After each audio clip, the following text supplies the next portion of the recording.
जय हिंद इंडिया।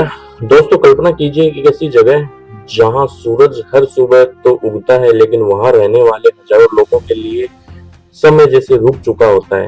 एक ऐसी जगह जहां लोहे के दरवाजे बंद होते ही इंसान अपनी पहचान, अपनी आजादी और कई बार अपनी उम्मीद भी खो देता है। यह कोई फिल्म की कहानी नहीं, यह है भारत की सबसे कुख्यात जेल, तिहाड़ जेल। एक ऐसी जेल जिसका नाम सुनते ही अपराध, माफिया, आतंकवाद, भ्रष्टाचार और मौत जैसी कहानियां याद आने लगती है। लेकिन क्या तिहाड़ जेल सचमुच सिर्फ अपराधियों का अड्डा है, या फिर एक ऐसी जगह भी जहां एक अपराधी फिर से इंसान बनना सीख सकता है? क्या सचमुच यहाँ रहने वाले कैदियों के पास मोबाइल पहुंच जाते हैं? क्या जेल के अंदर गैंग चलते हैं? क्या यहाँ वीआईपी कैदियों को अलग सुविधाएं मिलती है? क्या कभी कोई तिहाड़ जेल से भाग पाया? और आखिर भारत की सबसे सुरक्षित मानी जाने वाली जेल इतनी बदनाम क्यों है? आज हम आपको लेकर चलेंगे उन ऊंची दीवारों के पीछे जहां आम आदमी कभी नहीं जा सकता।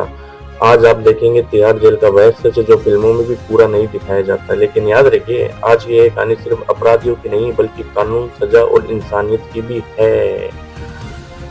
तो आइए शुरू करते हैं भारत की सबसे खतरनाक जेल के अंदर का पूरा सच। तिहाड़ जेल आखिर बनी क्यों?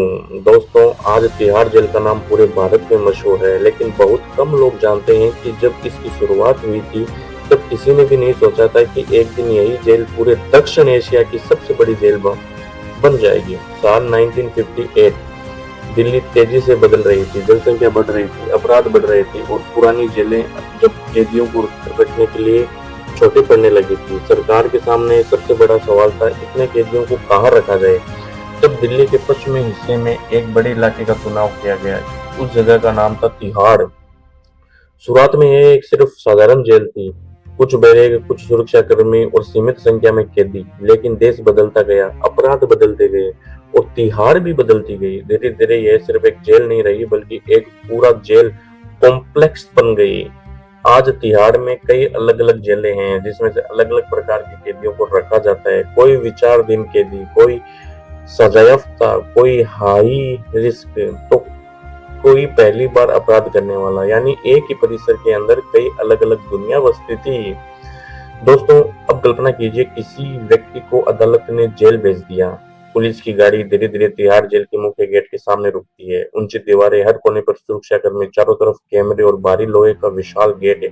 यहीं से एक नई जिंदगी शुरू होती है, जेल की जिंदगी। सबसे पहले कैदी की पहचान दर्ज की जाती है, उसका नाम, उम्र, अपराध, मेडिकल जांच और उसके पास मौजूद हर सामान की सूची बनाई जाती है।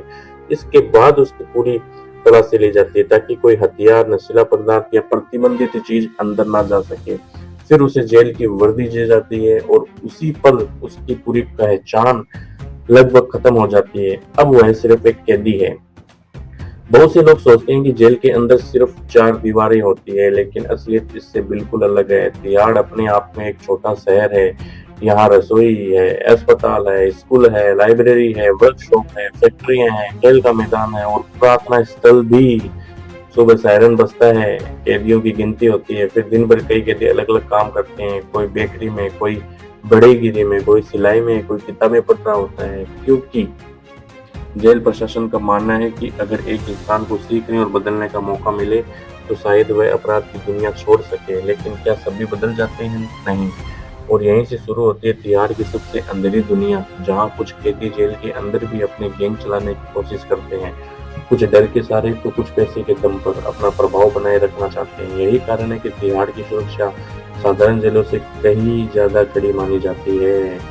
लेकिन दोस्तों, तिहाड़ की सबसे डरावनी कहानी उसकी दीवारें नहीं बल्कि वे लोग हैं जो कभी इन दीवारों के पीछे बंद रहे हैं। ऐसे नाम जिन्होंने पूरे देश को हिला दिया। कुछ आतंकवाद के आरोपी, कुछ सीरियल अपराधी, कुछ बड़े घोटालों के आरोपी और कुछ ऐसे जिन्हें देख सुरक्षाकर्मी तक को विशेष सावधानी बरतनी पड़ती है। तो ये सब चीजें हैं उसके अंदर। जब जेल के अंदर कदम रखते हैं ना, तो भारत के सबसे बड़े अपराधी तो क्या फील होता है? दोस्तों, जेल सिर्फ ईंटों और लोहे की सलाखों से नहीं बनती, जेल की पहचान उसके कैदियों से बनती है। और अगर भारत में किसी ने जेल के देश के सबसे चर्चित अपराधियों को एक साथ देखा है तो वह है तिहाड़ जेल।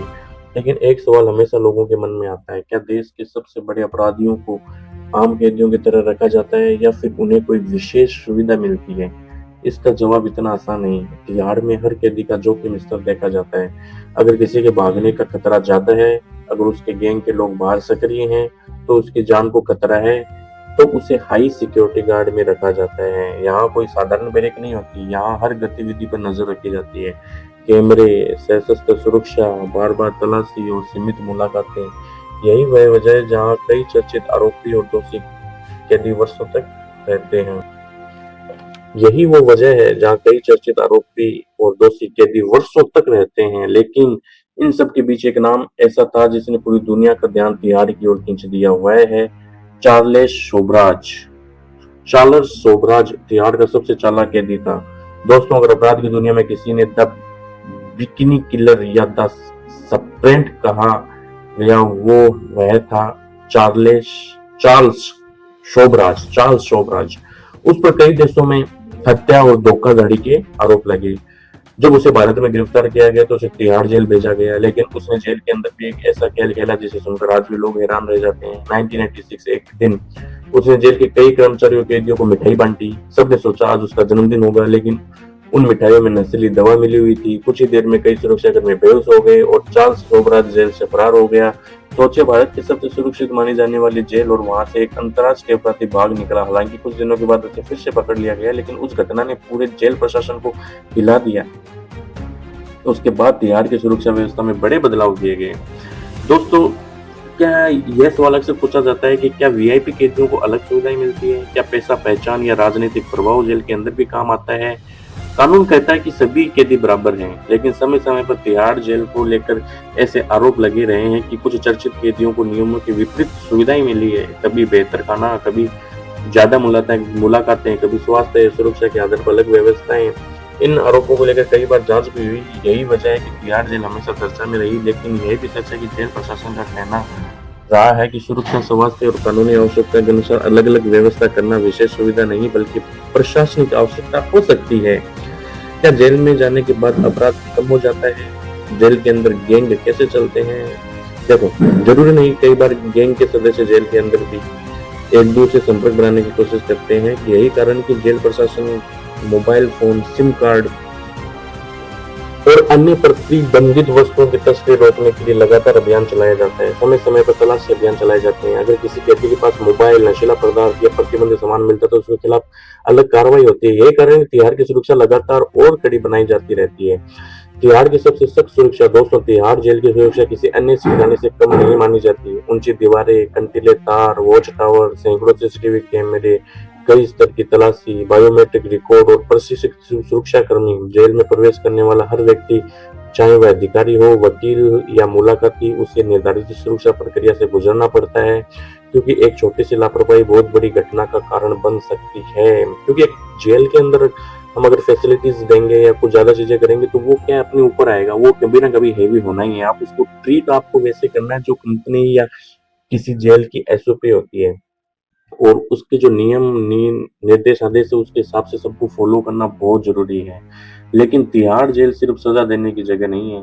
दोस्तों, अगर आप सोच रहे हैं कि तिहाड़ सिर्फ अपराधियों को बंद रखने की जगह है तो तस्वीर पूरी नहीं है। यहाँ कई कैदी पढ़ाई करते हैं, कुछ लोग नई भाषा सीखते हैं, कुछ हुनर सीखते हैं, कुछ अपनी अधूरी शिक्षा पूरी करते हैं। जेल के भीतर कौशल विकास कार्यक्रम, पुस्तकालय है, योग है, ध्यान है और रोजगार से जुड़े प्रशिक्षण भी चलाए जाते हैं। और क्योंकि सजा का उद्देश्य सिर्फ दंड देना नहीं बल्कि जहां संभव हो सुधार का अवसर देना भी है। हर कैदी नहीं बदलता, लेकिन कई लोग बदलते भी हैं, और यही है तिहाड़ की दूसरी पहचान। लेकिन दोस्तों, अब तक आपने तिहाड़ की व्यवस्था देखी, उसकी सुरक्षा देखी और उसके अंदर की दुनिया देखी, तो हम ये भी जानते हैं कि भारत का ये सबसे खतरनाक जेल क्यों माना जाता है। क्योंकि यहाँ पे सभी तरह के क्रिमिनल आ जाते हैं और ट्रीटमेंट उनका सबका एक जैसा होता है। बट ये चर्चा में इसलिए भी रहता है कि कई बार लोग बोलते हैं कि ट्रीटमेंट एक जैसा नहीं है, किसी को वीआईपी ट्रीटमेंट भी दिया जाता है। तो आखिर में सिर्फ इतना मैं कहना चाहता हूँ कि जेल सिर्फ चार दीवारी नहीं होती, एक इंसान के कर्मों का आईना होती है। अपराध करने में कुछ पल लगते हैं, लेकिन उसकी सजा कई बार पूरी जिंदगी बन जाती है। तिहाड़ की दीवारें सिर्फ कैदियों को नहीं, उनके अधूरे सपनों को भी कैद कर लेती है। याद रखिए, अपराध का रास्ता जितना आसान दिखता है उसका अंत उतना ही अंधेरा होता है, और शायद इसलिए कहा जाता है कानून की नजर से कोई हमेशा के लिए नहीं बच सकता। किसी भी जेल की सबसे ऊंची दीवारें ईंटों की नहीं, इंसान की गलतियों की होती हैं। जय हिंद, जय भारत।